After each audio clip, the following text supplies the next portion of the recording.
Hello everyone. आज है सिलाई कोर्स क्लास का फर्स्ट डे और फर्स्ट दिन में हम जानेंगे मेज़रमेंट की मेथड। मैं अपने स्टूडेंट को भी शुरू में यही सिखाती हूँ। सबसे इम्पॉर्टेंट होता है किसी भी ड्रेस को बनाने के लिए उसका नाप लेने का तरीका जानना, और इसके होते हैं दो तरीके। देखिए, फर्स्ट तरीका जो होता है वो है डायरेक्ट मेज़र सिस्टम। अभी डायरेक्ट मेज़र सिस्टम होता है यानी कि सामने खड़े होकर नाप लेना, जैसे कि टेलर्स लेते हैं। टेलर्स क्या होते हैं, क्लाइंट उनके सामने खड़ा होता है और टेलर्स उनका नाप लेते हैं।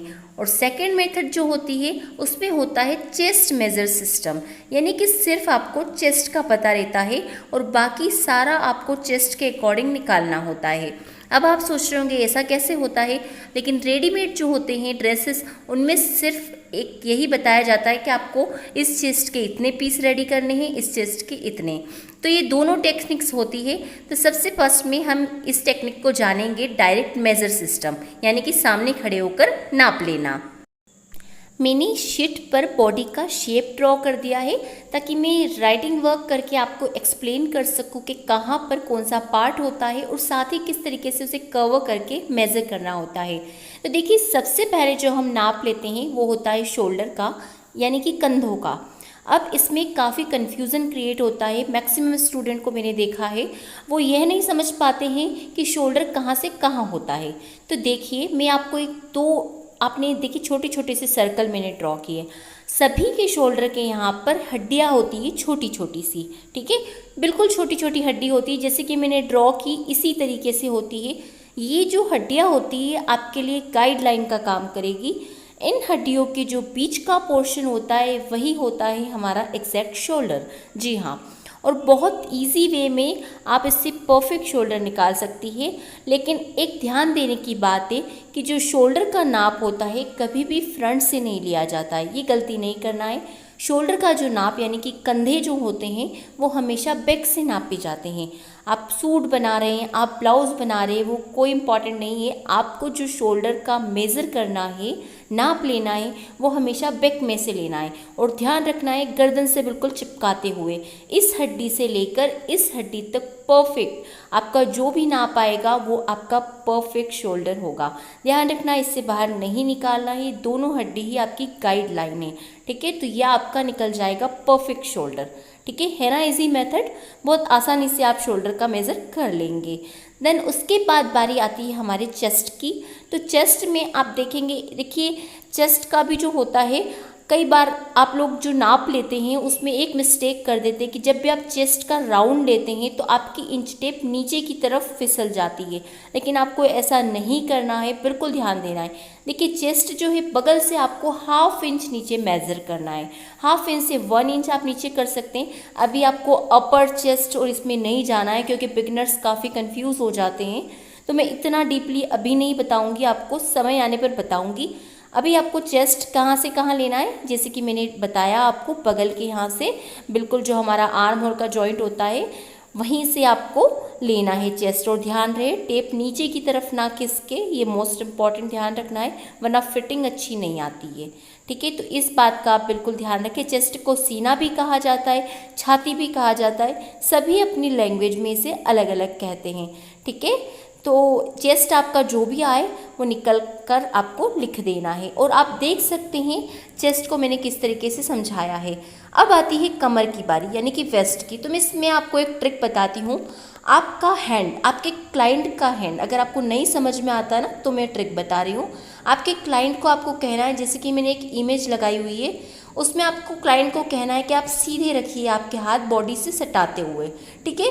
जैसे कि इस डायग्राम में है, तो बॉडी से सटाते हुए जब रखेंगे तो जहाँ पर आपकी कोहनी आ रही है, ध्यान से सुनिएगा इस बात को, जहाँ पर आपकी कोहनी टच हो रही है वही आपकी एग्जैक्ट वेस्ट है, यानी कि कमर है। बहुत इजी मेथड है गाइस जानने का। आप डायग्राम में देख पा रहे हैं कोहनी जैसे टच हो रही है ना। मेरा ये वाला डायग्राम तो प्रॉपर नहीं है क्योंकि मेरी ड्राइंग अच्छी नहीं है, लेकिन जो मैंने लगाया हुआ है साइड में स्क्रीनशॉट, आप देख सकते हैं उसमें किस तरीके से कोहनी से टच होता हुआ जो सेकंड वाला मार्क है वही है आपका कमर का पॉइंट, है ना इजी। जिसे नहीं समझ में आता है कि कहाँ से मैं सूट की कमर नापूँ, कहाँ से क्या लूँ, तो उनके लिए परफेक्ट मेथड है। अब हम बात करते हैं हिप की। तो हिप में भी मैं आपको एक आइडिया दूंगी, बहुत इजी वे में एक्सप्लेन करूंगी। अब आप स्क्रीनशॉट में इस इमेज में देख पा रहे हैं आपकी जो कलाई होती है, आप खुद भी खड़े होकर देख सकते हैं आपकी जो कलाई होती है वो जो होती है वो होती है आपका हिप का मार्क। आप देख सकते हैं आप खड़े होंगे और बिल्कुल स्ट्रेट खड़े होंगे और स्ट्रेट आपके हैंड रखेंगे, तो जिस जगह आपकी कलाई आ रही है यानी कि पोंचा जो हाथ का पंजा हाथ का जो शुरू होता है ना, उसकी यहाँ कलाई होती है हमारी, जहाँ पे हम राखी वगैरह बांधते हैं, उसी कलाई पर आपका जो आ रहा है मेन वही है आपका हिप का पॉइंट। बहुत इजी टेक्निक से जिसे आप सीख कर एक प्रोफेशनली टेलर बन सकते हैं और सीरियसली इन गाइडलाइंस को अगर आप फॉलो करती तो फिटिंग 101% बिल्कुल परफेक्ट आएगी। अब आती है हमारी कुर्ती की लंबाई की बारी। तो लंबाई जो होती है, देखिए जो शोल्डर का मैंने निशान लगाया था उसके पास ही हम एक पॉइंट लगाया है मैंने, उस पॉइंट पर से आपको इंच टेप रखना है और मेज़र करना है जितने भी आपके क्लाइंट को लंबाई चाहिए। और ध्यान रखना है आपको क्लाइंट को कहना है कि आप बिल्कुल सीधे खड़े रहिए और जितनी भी लंबाई चाहिए आप ले सकते हैं, ठीक है, लेकिन ध्यान रखना है इंच टेप आपको उस पॉइंट पर ही रखना है, ठीक है। अब अगर हम ब्लाउज की बात करें तो ब्लाउज में तो आपको कमर से यहाँ तक ही लेना है और ध्यान रखना है ब्लाउज की लंबाई जो होती है, जो जितना भी आपके क्लाइंट को ब्लाउज लंबा चाहिए वो कभी भी हम फ्रंट से नहीं नापते हैं, बैक से नापते हैं। और जो कुर्ती की लंबाई होती है वो हम फ्रंट से नापते हैं। ध्यान देने वाली बात है ब्लाउज की एग्जैक्ट लेंथ हमें अगर पता करना है तो हम बैक साइड से नापेंगे, फ्रंट से कभी भी एग्जैक्ट लेंथ पता नहीं चलती है। और कुर्ती की हम पता करेंगे फ्रंट से, ठीक है गाइस। तो इस तरीके से आप देख सकते हैं मैंने चेस्ट यहाँ पर हिंदी में भी लिख दिया है ताकि आप लोगों को कोई कन्फ्यूज़न ना हो। और हिप को हम सिट भी कहते हैं ताकि आप लोग इजीली समझ पाए। अब हम जानेंगे स्लीव्स की लंबाई के बारे में। स्लीव्स की जो लेंथ ली जाती है, जो शोल्डर का पॉइंट है वहीं पर इंच टेप रख कर ली जाती है। जो मैंने शोल्डर की हड्डी का पॉइंट बताया वहीं पर इंच टेप रख कर आपको बिल्कुल चिपकाते हुए और क्लाइंट को कहना है कि आप हाथ सीधे रखिए और आपको स्लीव्स का मेज़रमेंट लेना है कि आपको आस्तीन की लंबाई कितनी चाहिए, जितनी भी चाहिए वहाँ पर इंच टेप रोक देना है। तो ये होती है आपकी आस्तीन की लंबाई। अब हम बात करेंगे बॉटम की यानी कि आस्तीन की गोलाई की। तो जितनी भी गोलाई रहती है आपको क्या करना, राउंड में इंच टेप को लेकर नाप लेना है और आपको गोलाई पता चलेगी। इसे बॉटम भी कहते हैं, राउंड शेप भी कहते हैं, आस्तीन का राउंड सर्कल, सभी अपनी अपनी लैंग्वेज में इसे अलग अलग कहते हैं। तो ये हो गई आस्तीन की लंबाई। लंबाई यानी कि जो लेंथ चाहिए क्लाइंट को या आपको, और गोलाई। लेकिन ध्यान रखना है इस बीच में जब भी आप लंबाई नापे तो आपके क्लाइंट का हैंड बिल्कुल स्ट्रेट होना चाहिए, ठीक है। अब हम टमी भी जानेंगे लेकिन उसके पहले हम आर्म होल को मेज़र करना देखेंगे। तो देखिए आर्म होल जो होता है इसे गोलाई भी कहा जाता है और राउंड भी कहा जाता है आर्म होल का। तो देखिए इसे कैसे मेज़र करते हैं। अब इसे के लिए भी आपकी जो शोल्डर की हड्डी होती है ये बहुत अच्छी गाइडलाइन रहेगी।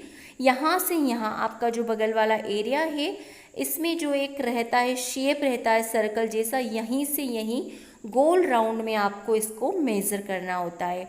तो ये जो होता है बिल्कुल इजीली आपको समझ में आ जाएगा कि आपकी हड्डी कहाँ है, तो आपके लिए मेज़र करना बहुत इजी हो जाता है।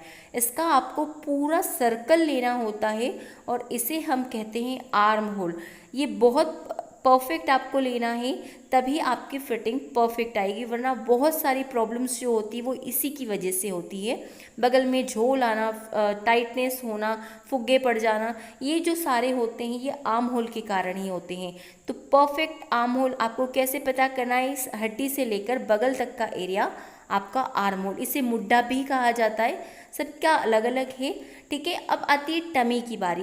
देखिए टमी वैसे नहीं लिया जाता है लेकिन कई क्लाइंट ऐसे होते हैं जिनका आपने देखा होगा पेट बाहर की तरफ होता है, स्पेशली मैं कुर्ती के लिए कह रही हूँ। तो ऐसे में आपको टमी का नाप भी ज़रूरी होता है। आगे मैं कटिंग भी बताऊंगी तो आपको एक्सप्लेन करूंगी, क्योंकि टमी जब तक नहीं पता होगा तो हम उसमें कैसे लेंगे उस एरिया को, इसलिए टमी का नाप भी ज़रूरी है, ओके। एंड ये गाइस है मेज़रमेंट मेथड जो मैंने आपको स्टार्टिंग में बताई है। अगर आप इसे नोट डाउन करना चाहते हैं तो मैंने पूरा इसे लिखा हुआ है, आप नोट डाउन करते जाइए। लेकिन दो तरीके हैं जिसमें मैंने आपको चेस्ट मेज़रमेंट और बॉडी मेज़रमेंट बताया। तो अभी जो मैंने एक्सप्लेन किया बॉडी मेज़रमेंट एक्सप्लेन किया है, अब जो चेस्ट मेज़रमेंट है मैं आपको धीरे धीरे इसकी टेक्निक्स बताऊँगी, क्योंकि इसमें कोई एक तरीका नहीं है कि सिर्फ चेस्ट का मेज़रमेंट से मैं आपको धीरे धीरे बताऊँगी। एंड गाइज ये थी मेरी आज की क्लास 1 आपने एंजॉय किया है नहीं, आपको कैसी लगी, सब कुछ कमेंट करके बताना है, लाइक करके बताना है। फिर मैं क्लास 2 के साथ जल्द ही मिलूंगी। फिर मिलते हैं गाइस नेक्स्ट वीडियो में, तब तक के लिए bye bye and thanks for watching guys.